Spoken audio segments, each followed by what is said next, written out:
네, 안녕하십니까. 오늘 정책난제 대응을 위한 협업 사례와 정책적 시사점에 대한 발표를 맡은 한국행정연구원 정보조직디자인센터 이사빈입니다.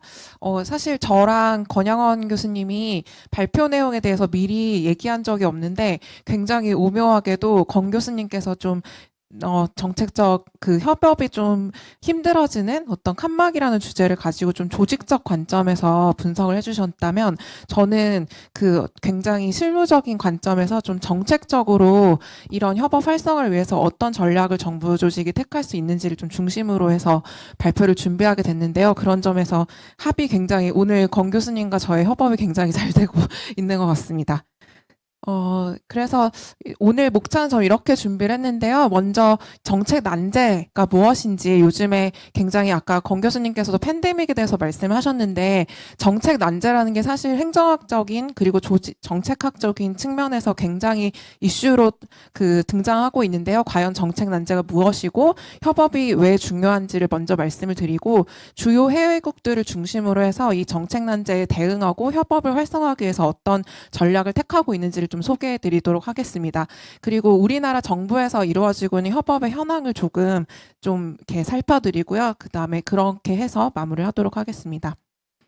먼저 제가 오늘 발표를 통해서 4가지 질문에 한번 여러분들과 같이 생각을 해보려고 하고 있습니다. 첫 번째, 협업이란 무엇인가? 우리가 협업에 대해서 정말 많은 얘기를 하고 많은 토론들을 하고 있는데 과연 협업이란 무엇인가에 대해서 좀 질문을 던져보려고 하고 있습니다.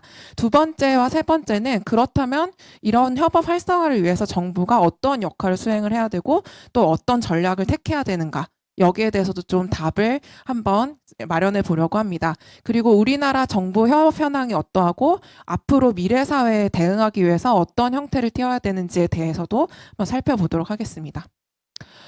제가 이제 가장 먼저 보여드리고 싶은 그림이 이거여서 갖고 와봤는데요. 저희가 아까 말씀드린 것처럼 난제라는 그 개념이 굉장히 각광을 받고 있습니다. 영어로는 wicked problem이라고 얘기를 하는데요. 난제가 과연 무엇인가? 제가 생각할 때 난제가 가지는 특징을 가장 잘 보여줄 수 있는 그림이라고 생각해서 갖고 와봤습니다. 저희가 이제 코로나 팬데믹 사태를 가장 대표적이고 어떻게 생각하면 인류 사회에서 가장 충격적이었던 정책 난제 사례로 꼽히고 있는데요. 이 그림은 보시면 이 코로나19라는 정책 난제에 대응하기 위해서 각 전 세계 정부 조직들이 어떠한 정책을 택했는가를 보여주고 있는 그림입니다. 그래서 지금 슬라이드에서 아주 잘 보이진 않는데요. 가운데 보시면 소셜 디스턴싱이라는 우리가 너무 잘 알고 있는 정책 난제에 대한 어떤 해결책이 있습니다. 바로 사회적 거리두기라고 하죠. 흔히 생각했을 때 사실은 사회적 거리두기라는 정책을 처음 도입했을 때 그 주요 골은 뭐였냐면 사회적 거리두기를 통해서 바이러스의 그 증식을 막고 코로나19를 빨리 해결하는 그게 바로 정책의 목표였을 텐데요. 사실 이 소셜 디스턴싱이라는 정책이 그런 긍정적인 효과만 발휘한 것은 아니었습니다. 저 위쪽에 보시면 빨간색 화살표가 보이는데요. 이 빨간색 화살표들이 소셜 디스턴싱들이 불러일으킨 부정적인 효과들입니다. 그래서 소셜 디스턴싱이 시작이 되면서 사실 좋은 점들도 많았지만 실업률이 올라가고 심지어 보다 보면은 그 식량 안보의 문제로까지 이어지는 걸 볼 수 있습니다. 그래서 이렇게 정책 난제라는 거는 사실 어디로 튈 줄 모르고요. 어떻게 해결될지도 모르는 굉장히 불확실성과 모호성이 높은 그런 난제들을 얘기를 합니다. 그래서 앞으로 아마도 우리가 살아가게 될 21세기의 미래 사회는 이런 정책 난제들이 점점 더 많이 발생할 것으로 예상이 되고요. 그 강도 또한 굉장히 높아질 것으로 예상을 하고 있습니다. 그래서 이렇게 빈번하게 등장할 정책 난제들에 잘 대응하기 위해서 결국은 여러 사람들 혹은 여러 주체들이 가지고 있는 가능성과 성장 동력을 잘 합쳐서 하나의 해결책을 만들어낼 수 있는 협업에 대한 강조가 점점 더 높아지고 있는 상황입니다. 그래서 정책 난제와 협업 간의 관계 이렇게 이해해 주시면 좋을 것 같고요. 그렇다면 과연 협업이란 무엇인가? 제가 아까 저희 원장님께서 30년을 해도 잘 안 되고 있다고 말씀하셨는데 학계에서 공부하는 학자들도 협업에 대해서 정말 다양한 정의를 내리고 있습니다. 제가 협업 연구를 가장 많이 수행하고 있는 두 분의 이 내린 정의를 한번 갖고 와봤는데요. 첫 번째 제가 읽어볼게요. 협업은 2개 이상의 조직들, 의 정보 자원 활동 그리고 능력들을 연결해서 단일 조직에서 얻을 수 없는 결과를 공동으로 산출하는 것이다 라고 브라이슨이라는 사람이 2006년에 얘기를 했네요. 밑에 있는 정의는 2018년에 가장 그래도 최근에 내린 정의입니다. 협업은 2개 이상의 조직이 함께 일해서 가치를 창출해내는 공동의 작업이다. 약간은 정의가 조금씩 다른 면이 있지만 제가 볼 때는 이 두 학자가 내린 그 정의에서 공통적으로 뽑을 수 있는 지점이 3개가 있다고 판단했습니다. 첫 번째는 2개 이상의 조직이라는 다양한 참여자들이 등장을 하고 있고요. 참여자들이 연결을 해서 네트워크를 형성을 하고 이 네트워크를 바탕을 해서 어떤 공동의 가치나 성과를 창출하게 되는데 단일 조직에서는 이룰 수 없는 성과를 창출한다. 이렇게 3가지로 한번 공통 지점을 정리해 볼 수 있을 것 같습니다. 그래서 협업이 가지는 특징은 이렇게 다양한 참여자 확보, 참여자들 간의 연계, 그리고 가치 및 성과 창출 3개로 한번 정리를 해볼 수 있을 것 같은데요. 제가 앞으로 이제 이 각각에 대해서 각 정부들이 어떤 전략을 택하고 있는지 좀 설명을 드리려고 합니다. 자, 그래서 첫 번째로 다양한 참여자가 협업할 수 있다라고 말씀을 드렸는데요. 제가 생각할 때 정부가 협업 활성화를 위해서 할 수 있는 첫 번째 전략 중에 하나는 다양한 참여자가 그야말로 협업할 수 있는 아주 공고하고 단단한 범국가적인 기반을 구축하는 것이 바로 첫 번째 전략이라고 판단이 됩니다. 그 중에서도 물리적 인프라 구축을 얘기를 할 수가 있겠는데요.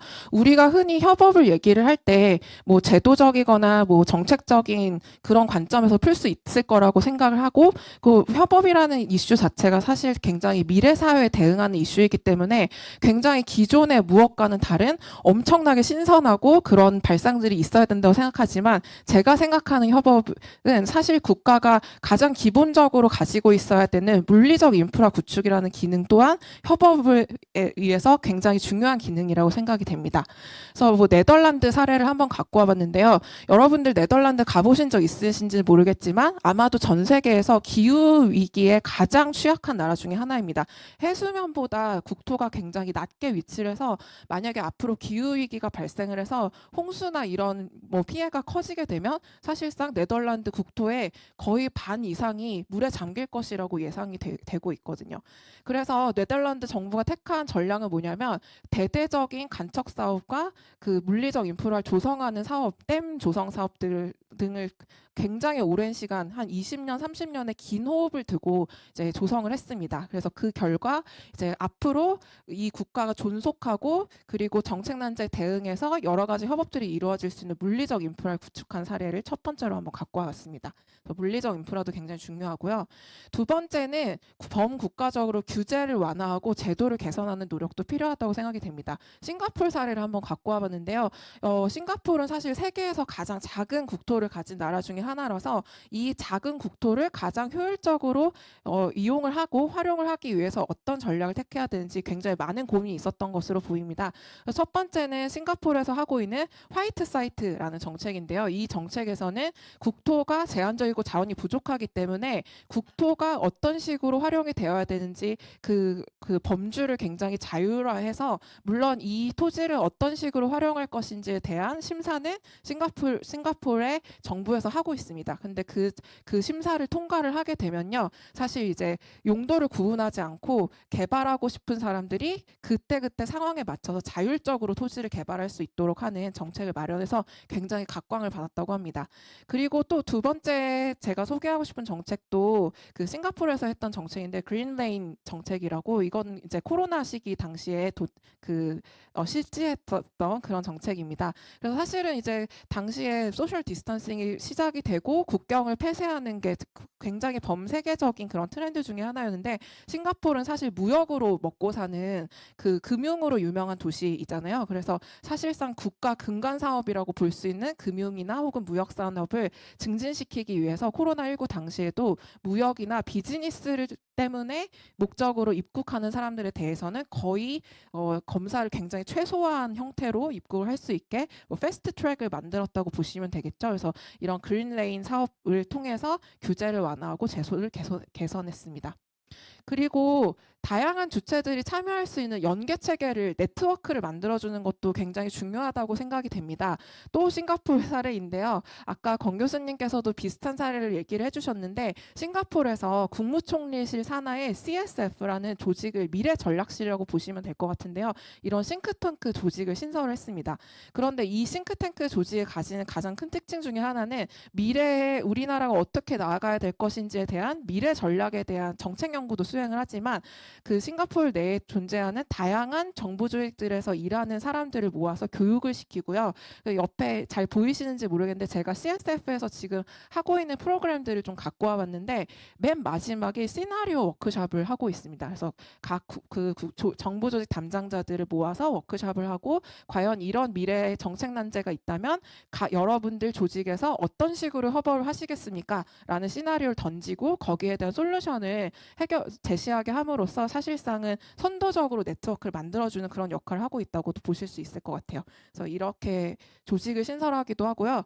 협업 지원을 위한 모델을 개발을 하기도 합니다. 우리나라도 사실 지금 이제 지역의료가 굉장히 중요한 이슈로 부각이 되면서 우리나라 보건복지부에서도 비슷한 그 모델을 개발하기 위해서 그 노력을 하고 있는 걸로 알고 있는데요. 영국 NHS에서 사실 비슷한 모델을 2019년을 기점으로 해서 많이 만들었습니다.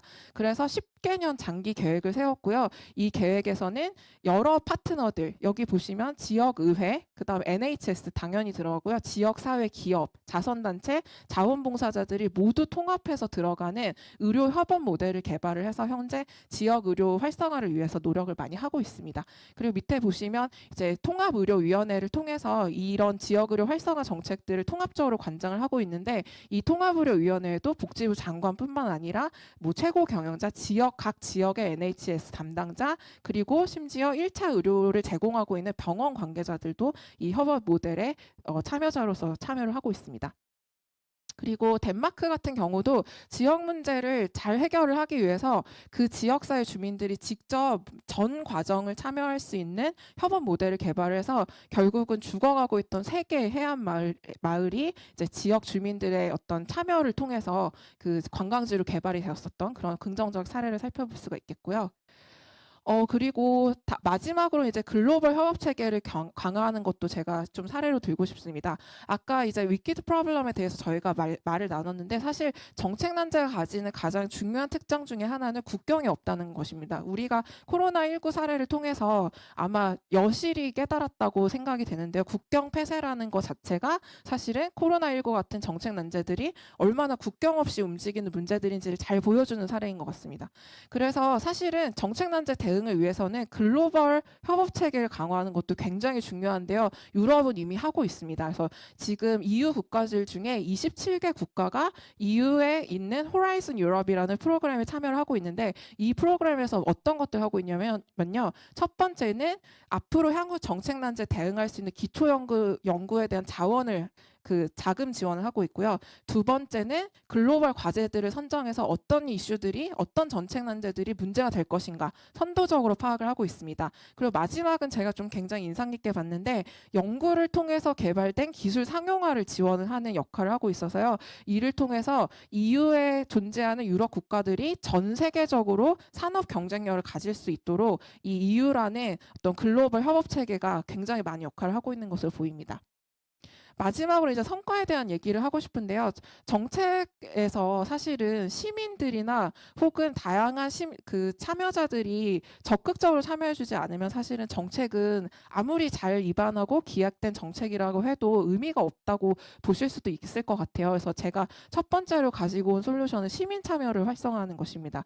첫 번째는 덴마크에서 친환경 탄소 중립 도시를 조성을 하기 위해서 어떻게 해서 이 코크리에이션이라는 개념을 가지고 왔는가에 대한 것인데요. 코펜하겐이 세계 최초로 탄소 중립 도시를 선언한 도시라고 합니다. 그런데 사실 탄소 중립을 통해서 기후 위기를 극복하려고 하는 이런 노력들은 시민들의 어떤 굉장히 자율적이고 적극적인 참여가 없으면 정부에서 아무리 좋은 정책을 내민다고 한들 의미가 없을 수 있거든요. 그래서 이렇게 시민들의 참여를 견인하기 위해서 다양한 노력을 했습니다. 뭐 자전거 전용 녹색 우선을 도입을 도입을 했고요. 그리고 자전거 통행이 가능한 도로나 다리를 건설해서 굉장히 자발적으로 탄소 중립을 향해서 나아갈 수 있도록 견인하는 역할을 좀 정부가 역할을 담당했던 것으로 보입니다. 독일도 비슷한 역할을 했는데요. 비슷한 사례 중에서 제가 말씀드리고 싶은 거는 신재생 에너지를 생산하는 사람들에게 정부가 고정 가격을 보장을 해서 이 신재생 에너지 발전 비중을 높이기 위해서 다양하게 노력했다는 점. 그래서 어쨌든 두 가지 사례에서 보여지는 공통점은 시민 참여자 그리고 정책 수요자들의 자발적인 그 협업에 대한 참여를 활성화하기 위해서 노력을 했다는 점인 것 같습니다. 시간이 좀 된 것 같아서 우리나라 정부 협업의 현황을 좀 보면요. 제가 작년에 저희 연구원 박사님들과 함께 그 협업에 대한 연구를 진행했었는데 저희가 이제 정책 난제를 3가지로 유형으로 나누고 난제 유형별로 어떤 협업이 이루어져야 되는지를 좀 연구한 게 있었습니다. 그래서 이 내용을 뭐 복잡하게 설명을 드릴 수는 없을 것 같고요. 간단하게 설명을 드린다면 일단 저희가 난제 유형과 협업 유형을 PDF 3가지로 나눴는데 첫 번째 P 유형이 persistent 형입니다. 그래서 이 P형은 현재에도 존재하고 아마도 미래에도 비슷한 형태로 존재할 것으로 예상이 되는 상황에서 벌어지는 협업, 이 P형이고요. D형은 developing으로 이제 현재 존재하기는 하는데 아마도 미래에는 좀 더 심해질 거라고 예상이 되는 상황에서의 협업. 그리고 마지막 F는 forthcoming이어서 현재까지 전혀 존재하지 않았는데 미래에 이런 일이 발생할 것이다 라고 보아지는 그런 가장 심각한 형태의 이제 그 난제라고 볼 수 있겠는데요. 이렇게 PDF로 나눠서 저희가 이제 행정안전부에서 발표하고 있는 협업과제 리스트를 좀 분석을 해봤습니다. 그래서 사실 협업과제 리스트를 분석한 거기 때문에 우리나라 정부에서 이루어지고 있는 협업을 전체적으로 분석했다고 보기는 어렵지만 적어도 지금 우리나라 정부에서 어떤 류의 협업들이 이루어지는지를 좀 탐색할 수 있을 가능성이 있을 것 같아서 제가 슬라이드를 넣어봤습니다. 한번 보시면 일단 협업 주관기관을 중심으로 보시면 중앙행정기관이 제일 많습니다만 공공기관이 주관하는 협업도 굉장히 많습니다. 그리고 난제 유형별로 보시면 P형, 아무래도 가장 단순한 유형의 P형 협업이 가장 많은 것으로 나타나긴 하지만요. 시계열적으로 보면 D형 협업과 F형 협업도 계속해서 늘어나고 있는 추세입니다. 그리고 협업 참여기관 기준으로 해서 협업과제 빈도를 보시면요. 사실 가장 많은 빈도를 차지한 유형의 협업이 뭐였냐면 중앙정부, 지방정부, 공공기관, 민간 기업이 모두 참여해야 되는 굉장히 다자간의 복잡한 협업들이 많이 수행되고 있는 것으로 보입니다. 그래서 사실상 정부 조직들 간의 협업도 중요하지만 아마 지금 우리나라 현재 상태에도 그렇고 미래에는 더더욱 아주 다양한 형태의 참여자들이 참여하는 협업이 늘어날 것으로 보이고 그 중요성도 아마 강화될 것으로 예상이 됩니다. 그래서 아마 앞으로도 이 협업이라는 그 행위의 중요성은 점점 더 중요해지지 않을까. 그리고 굉장히 다자간 협업을 활성화하기 위한 다양한 전략들이 마련이 되어야 하지 않을까라는 생각을 좀 해보게 됐습니다. 그래서 마무리 말씀은 제가 이제 발표를 처음으로 시작을 할 때 협업이 3가지 포인트가 있는 것 같다라고 말씀을 드리면서 다양한 참여자들이 있어야 되고 참여자들이 연결이 되어 있어야 되고 이 연결을 바탕으로 해서 가치와 성과들이 창출이 되어야 된다고 말씀을 드렸는데 제가 생각할 때는 다양한 참여자 확보가 가능한 인프라를 구축하고 참여자들 간의 연계가 가능한 제도적, 정책적, 조직적 지원을 마련을 하고 또 협업을 통해서 가치 및 성과를 창출하기 위해서 시민들에게 다양한 인센티브를 제공하는 이 3가지 역할이 모두 정부가 협업 활성화를 위해서 해야 되는 역할이라고 생각이 듭니다. 그래서 아마도 여기 오늘 와주신 여러 선생님들께서도 이 3가지 포인트를 위해서 다양하게 노력해 주실 것으로 믿고요. 발표 이만 마치도록 하겠습니다. 감사합니다.